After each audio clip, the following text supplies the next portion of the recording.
ассалому алайкум бинандагони арҷуманд, шумо барномаи хабарию таҳлили ахбори озодиро дар рӯзи панҷшанбе 19 март мебинед. имрӯз матолиби хабарӣ дар тоҷикистон ва ҷаҳон зиёд аст. мо дар 15 дақиқаи баъдӣ чанде аз онҳоро хулоса мекунем ва ҳоло бо унвонии мавзӯъҳои нашр шинос шавед.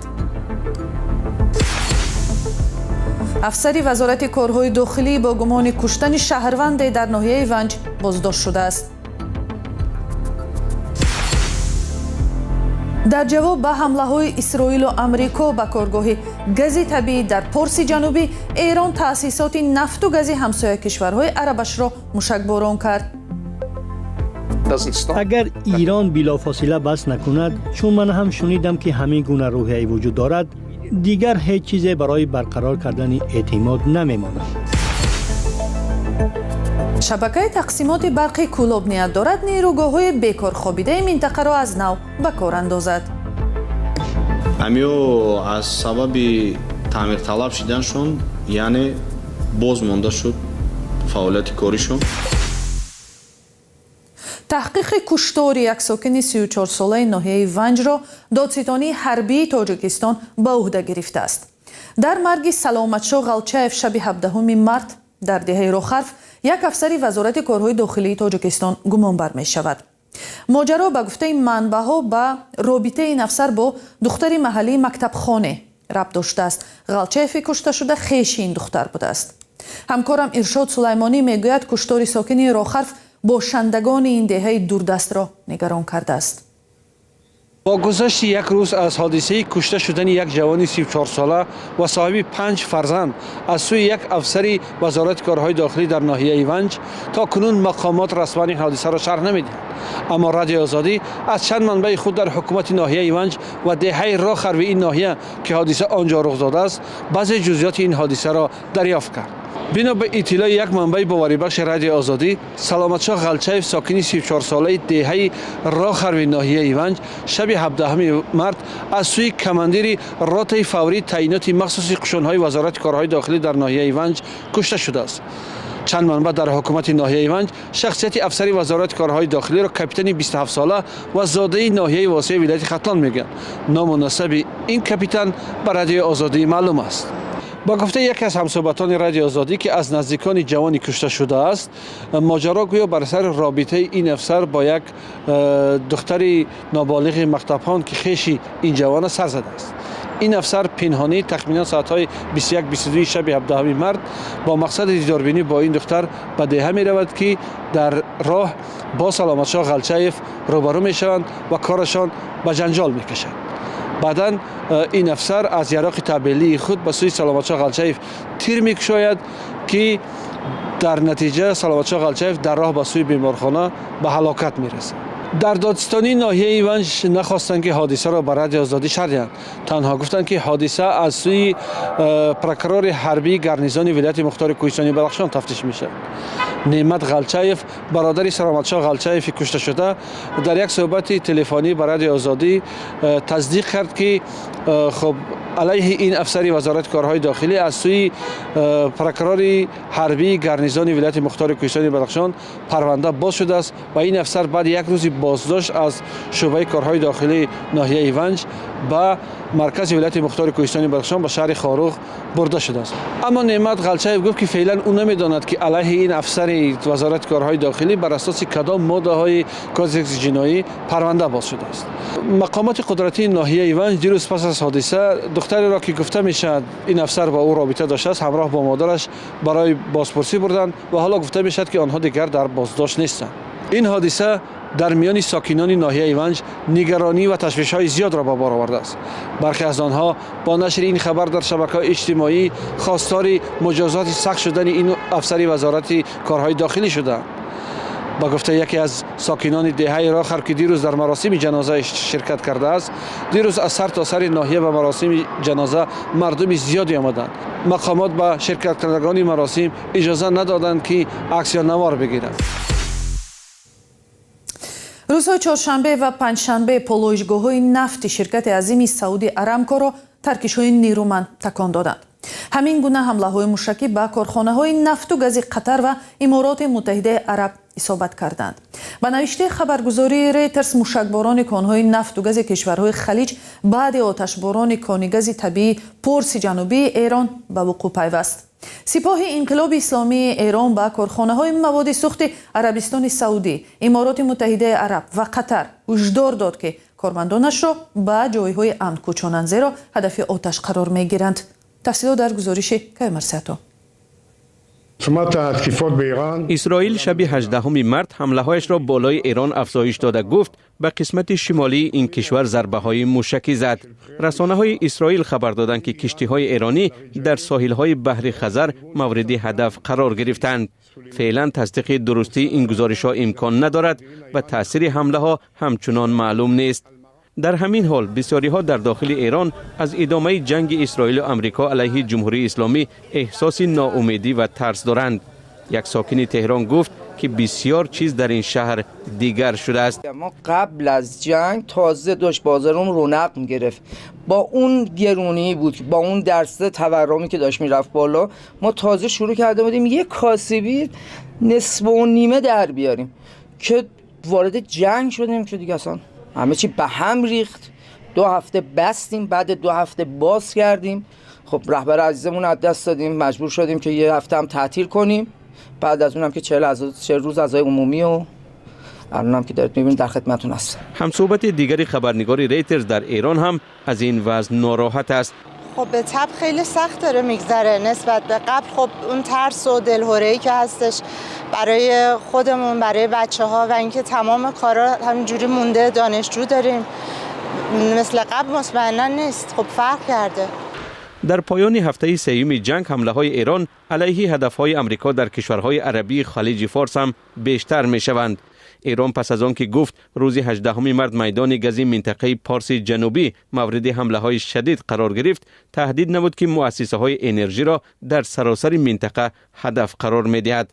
مطبوعات اسرائیلی گزارش داد که حمله از جانب اسرائیل و با رضایت آمریکا صورت گرفته است.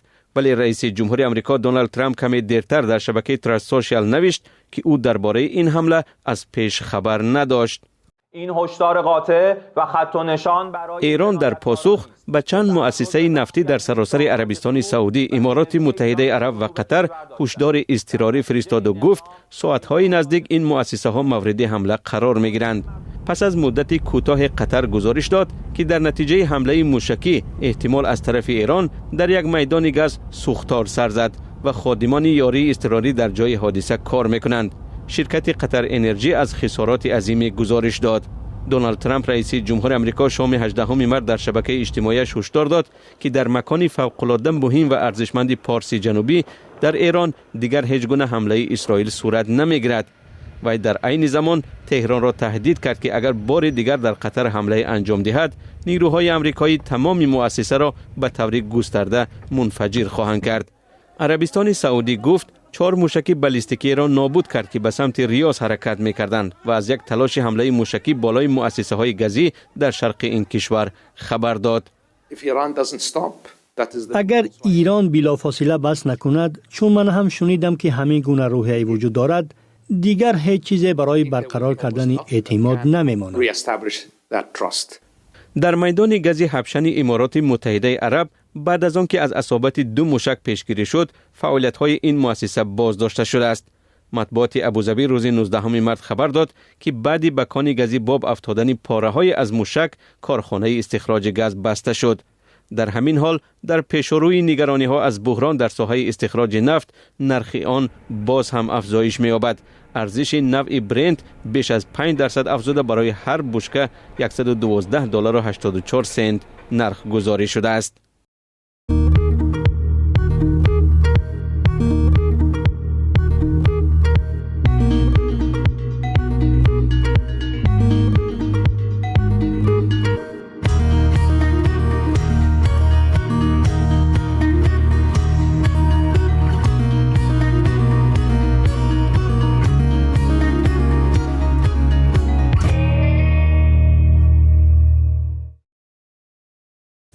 و اکنون مطلب از شهر کولاب ولایت ختلان سالهای آخر ساکنان تشنه برق تاجیکستان شاهد افتتاح 10 نیروگاه برق آبی شدند که معمولاً با تنتنه به مناسبت عیدهای رسمی معرفی می شوند.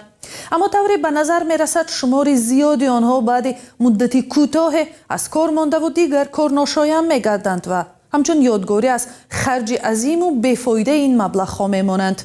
محمد وفا رحمتزاده گزارش می‌دهد که شبکه تقسیمات برق کولاب گفته است همکنون از پی برقرار کردن این کارگاه ها می شود و نیروگاه خرد آفتابی را نیز به استفاده می‌دهد. این نیروگاه خرد برق آبی را 20 سال پیش در کولاب به استفاده دادند. همگی چند ماه برق استحصال کرد و از کار ماند. سرنوشت قریب 30 نیروگاه دیگر خود در منطقه کولاب به این مانند بوده است. مقامات سبب از کار ماندن بعضی آنها را گفتند. با سبب‌های نامعلوم راستی تا امروز معلوم نیست به هر خیل سببایی که تعمیر طلب شدن. ما در همین شهر کولاب هم داریم هم خیلی نابی خورد.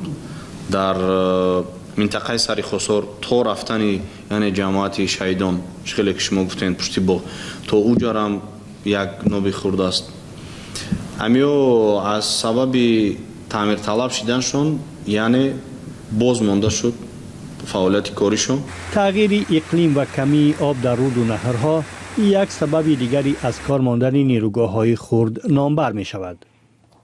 اکثر نیروگاه‌های خرد را شرکت برق تاجیک از سال 2006 تا 2008 ساخته است.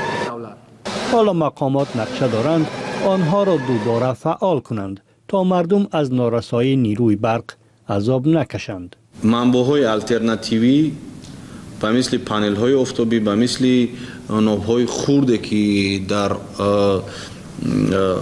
قشلاق‌جای‌ها یعنی همو موضع‌هایی که همو رود و همو دریاچه‌هایی که اجازت میتن فکر میکنم که وابسته به رسمیت درآوردن بعضی حجت‌هایی که از طرف برق تاجیک پیشنهاد میشود به رسمیت درآورده ساختمانی ناب‌های خرد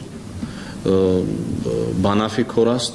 هر سال در تیر ماه و تابستان بیش از 70% اهالی تاجیکستان با کمبود شدید برق روبرو می شوند و سببش به گفته مقامات کم شدن واردات آب به آب انبارها است. بعضی از ساکنان به این حرفها شبهه دارند. در پی کمبود شدید نیروی برق در تاجیکستان مقامات تلاش دارند تولید برق را از دستگاه‌های آفتابی و بادی راه اندازی کنند. فعلا بخشی اساسی برق تاجیکستان در نیروگاه‌های آبی تولید می شود. فریدم هاوس یا خانه آزادی میگوید تاجیکستان در 20 سال گذشته با رکود به شدت نشاندادهای دموکراتی روبرو شده است. گزارش این سازمان بین المللی روز 19 مارس با نام آزادی در جهان افزایش سایه خودکامگی نشر شد. مؤلفان تاجیکستان را در قطار روسیه، بحرین و قرقیزستان از جمله دولت‌های نامیدند که آزادی‌های پیشینه‌شان را طرف از دست می‌دهند. هنگام ارزیابی تاجیکستان بیشتر روی انتخابات پارلمانی سال 2025 تمرکز شده است که با پیروزی سپاه رو به حکومت و به حضور مخالفان و ناظران بین الملل جریان گرفت. در گزارش با اشاره به بسته و از میدان سیاسی رانده شدن حزب نهضت اسلامی در سال 2015 چنین آمده است: رژیم خودکامه پرزیدنت امام علی رحمان که از سال 1992 زمام قدرت را در تاجیکستان در دست دارد از ثبت نام حزب عمده اپوزیسیونی دست کشید، بعضی اعضای حزب را اذیت و آزار داد و به زندان انداخت و برخی را پیش از انتخابات سال 2015 به مرگ رساند. چنین سرکوب‌ها سالهای بعدی هم ادامه کرد و امروز برای رقابت همه‌جانبه در انتخابات تاجیکستان فضای خیلی محدود مانده است. تاجیکستان سال 2025 از 100 خال تنها 5 خال به دست آورد، در حالی که سال 2005 در این ارزیابی‌ها 30 خال به دست آورده بود. فریدم هاوس در گزارش قضیه مشخصی را نآورده است. مقامات تاجیکستان هم هنوز به تنقیدهای سازمان یگان واکنش نکردند، ولی در گذشته تصمیم بستن و به زندان انداختن اعضای حزب نهضت اسلامی تاجیکستان را به آشوب گنرال عبدالحلیم نظرزاده معاون پیشین وزیر دفاع پیوند داده بودند. اخبار آزادی اینجا به پایان رسید. اگر خواهید که از خبرهای روز به خبر نمانید، سامانه azadi.org و صحیفه های رادیوی آزادی در تیک تاک و تلگرام، فیسبوک، اینستاگرام و یوتیوب و ایکس را پیگیری کنید.